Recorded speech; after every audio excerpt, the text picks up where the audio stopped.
बिस्मिल्लाहिर्रहमानिर्रहीम अस्सलाम वालेकुम। आजकल के लाचार, बेबस और दलाल अरब के लीडर्स पर बड़े बुजुर्गों की वो कहावत बड़ी ही फिट बैठती है कि हिजड़ों और दलालों की तरह 100 साल की ज़िंदगी जीने से बेहतर है कि तुम गैरतमंद मर्द की तरह एक दिन की ज़िंदगी जीकर इज्जत से अपनी कब्र के अंदर जाओ। अरब देशों के ये जितने भी बड़े बड़े पैसे वाले हिजड़े लीडर्स हैं, इन बेचारों के पास सिर्फ पैसा ही है, ना शर्म है, ना गैरत है और ना जिस धर्म के ये लीडर बने फिरते हैं उस धर्म के अंदर इनकी कोई हैसियत है। चाहे इनके साथ कभी कोई मसला हो जाए या इनके किसी रिलेटिव के साथ कोई मसला हो जाए तो उसको इंसाफ दिलाने के लिए इन पैसे वाले अरबों को जाना पड़ता है America, Europe, European union, ICJ, ICC वगैरह जैसे संस्थानों पर जो कंट्रोल होती हैं अमेरिका और इजराइल के द्वारा। अब मसला कुछ यूं हुआ है कि लेबनान के अंदर ये जो नई सरकार आई है ये भी जुलानी की तरह ही लगभग दलाली कर रही है। ये सोच रहे थे कि रोज रोज हो रहे इजराइल के इन हमलों का अगर हम जवाब नहीं देते हैं तो इजराइल इससे ठंडा हो जाएगा, मामला ज्यादा खतरनाक नहीं होगा, है ना, क्योंकि इजराइल है ही इतना पीसफुल, कोई उस पर हमला नहीं करेगा तो इजराइल क्यों जाएगा किसी पर हमला करने। यही सोचकर ये बार बार अपने आप को ही धोखा देते रहते हैं।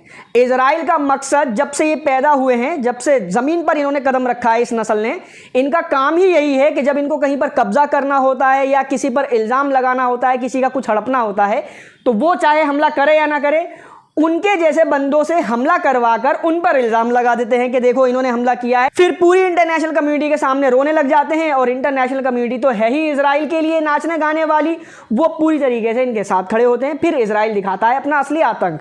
ये चला आ रहा है, छोटे छोटे बच्चे थे हम, अब हम बड़े हो गए, हमें भी ये बात समझ में आ गई है, लेकिन जिनको समझ में हमसे पहले आ चुकी थी वो समझने को तैयार नहीं है, मतलब एक्सेप्ट नहीं कर रहे हैं।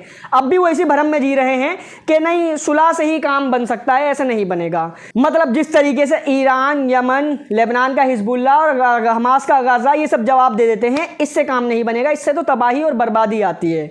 तो देखिए आपकी स्क्रीन के ऊपर इजराइल ने लेबनान के अंदर एक बार फिर से बड़े लेवल के हमले करना शुरू कर दिए हैं। कल की रिपोर्ट में भी मैंने बताया था, वो कल की अपडेट थी, ये आज की अपडेट है, मतलब जब मैं शूट कर रहा हूं। वीडियो तो आप कल सुबह देखेंगे यानी 24 तारीख को, लेकिन 23 को रात को मैंने शूट किए, तो मतलब अब तक की अपडेट है।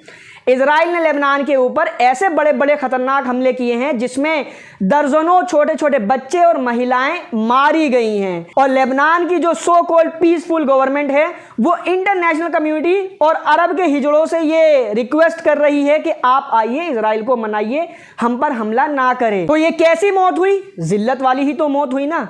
पिछले 17-18 महीनों से जो कुछ भी हो रहा है, चाहे जितनी भी बर्बादी हुई सही, एक इज्जत वाली मौतें हुई थी। अब क्या हो रही हैं? अच्छा, इनका ये भी इल्यूजन है कि देखो बाकी के जो अरब स्टेट्स हैं जैसे कि Egypt, Jordan, Saudi Arabia, UAE वगैरह, ये आसपास के जो अड़ोसी पड़ोसी हैं, ये भी तो पीसफुल तरीके से इजराइल के साथ रह रहे हैं, इनका कोई इशू नहीं है। वो इसलिए क्योंकि रास्ते का रोड़ा भी लेबनान, गाजा और सीरिया था, सीरिया भी खत्म, अब बस लेबनान और गाजा बचा है। एक बार इनको निपट जाने दो, बाकी के जो बैठे हुए हैं वो मैं पहले भी बता चुका हूं, वो ज्यादा कुछ नहीं, कोई रूलर पुलर नहीं है, कोई प्रेसिडेंट नहीं है, ये तमाम इजराइल के दलाल हैं। कहने का मतलब ये है कि इजराइल अपने गवर्नर्स पर हमला थोड़ी करेगा।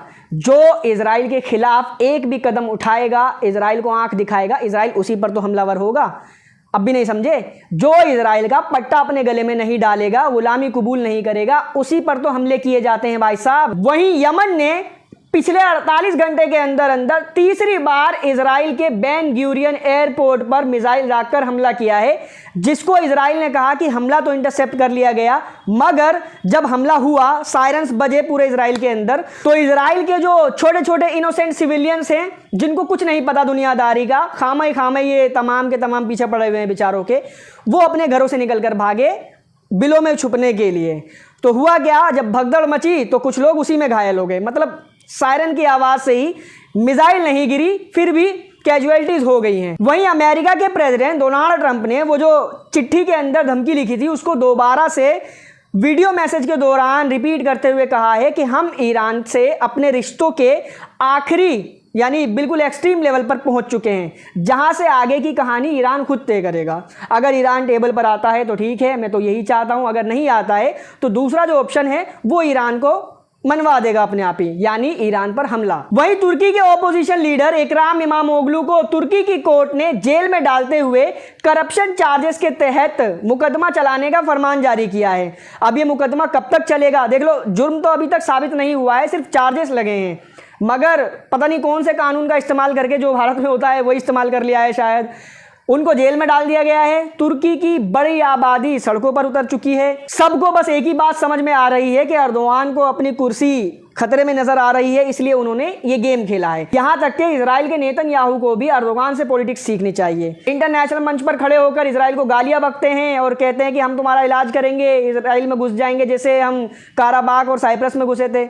लेकिन इनका एक एमपी, ओपोजिशन का एमपी, वो क्या कहता है कि तुर्की अभी भी इजराइल को फ्यूल भेज रहा है, तुर्की इजराइल के पायलट्स को तुर्की के शहर अंकारा में ट्रेन कर रहा है, वो यहां से ट्रेन होकर जाकर गाजा में बॉम्ब गिरा रहे हैं। तुर्की के रिलेशन इजराइल से अभी भी कुछ खास खराब नहीं हुए हैं। दुनिया को कुछ और बताया जा रहा है, अंदर कुछ और चल रहा है। मुझे दिक्कत इस बात से नहीं है कि अर्दोगान गद्दारी कर रहा है या वो भी इजराइलियों की नस्ल से ही है। दिक्कत बस इस बात से है कि जैसे सऊदी अरेबिया का एमबीएस है, यूएई का है, अल सीसी है इजिप्ट का, ये तमाम कम से कम गद्दारी खुला तो कर रहे हैं ना भाई, दुनिया के सामने है कि हम गद्दार हैं। लेकिन अर्दोगान दो मुंहे सांपों की तरह, बात कुछ और काम कुछ और, इसीलिए सबसे ज्यादा गालियां खाने वाला इंसान अर्दोगान। उधर गाजा के राफा के अंदर इजरायली आर्मी दोबारा से अपने हथियारों और टैंकों वगैरह के साथ घुस चुकी है। हवाई हमले तो लगातार जारी ही हैं। पिछले जब से ये दोबारा से जंग शुरू हुई है, जंग क्या, जब से ये आतंकी हमले शुरू हुए हैं गाजा के ऊपर, तब से लेकर अब तक 1000 से ज़्यादा बच्चे और औरतें अभी तक गाजा के अंदर मारे जा चुके हैं, कई सारे हमास के बड़े लीडरों के साथ साथ। लेकिन मुस्लिम दुनिया के जो हिजड़े लीडर हैं, ये अपनी डैश डैश डैश, आगे तो आप समझदार हो, समझ सकते हो। इस वीडियो में फिलहाल इतना ही था। इस वीडियो को शेयर करें, चैनल पर नए हैं तो चैनल को सब्सक्राइब जरूर कर लें। And thank you so much for joining.